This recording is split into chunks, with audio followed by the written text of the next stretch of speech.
കേരളത്തിൽ ഇപ്പോൾ എത്തിയ ഒരു വളരെ പ്രധാനപ്പെട്ട ഒരു വാർത്ത. First on reporter. ആദ്യം റിപ്പോർട്ടറിലൂടെ പ്രേക്ഷകർ അറിയുന്നു.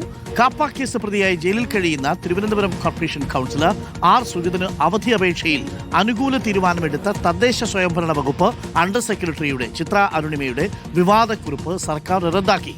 ചിത്ര പി അരുണിമ നൽകിയ കുറിപ്പാണ് റദ്ദാക്കിയത്. ഉത്തരവിലെ അവധി അനുവദിക്കാമെന്ന ഭാഗം തിരുത്തി. ചിത്ര പി അരുണിമയെ സസ്പെൻഡ് ചെയ്തതിന് തൊട്ടു പിന്നാലെയാണ് സർക്കാരിന്റെ നടപടി. വി എസ് സുജിത്ത് പക്ഷേ ഇപ്പോൾ നീക്കുന്നത് കൊണ്ട് വലിയ ഗുണമുണ്ടോ എന്നുള്ളതാണ്. ഇതിനകം യോഗ്യത നേടിക്കഴിഞ്ഞിരിക്കുന്നു സുഗതൻ എന്നതാണ്.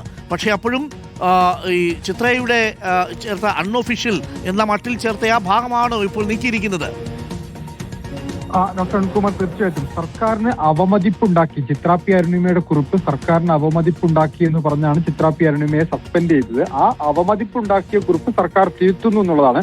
അതൊരു കീഴ്വഴക്കമായി തുടരാതിരിക്കാൻ ആ ഒരു കുറിപ്പ് തന്നെ റദ്ദ് ചെയ്തുകൊണ്ട്, ആ അനൌദ്യോഗിക കുറിപ്പ് റദ്ദ് ചെയ്തുകൊണ്ട് അതിനകത്ത് പരോൾ അനുവദിക്കരുത് എന്ന ഭാഗം മാത്രം നിലനിർത്തുകയും അവധി അനുവദിക്കാം എന്ന ഭാഗം ഒഴിവാക്കുകയും ചെയ്തിട്ടുണ്ട്.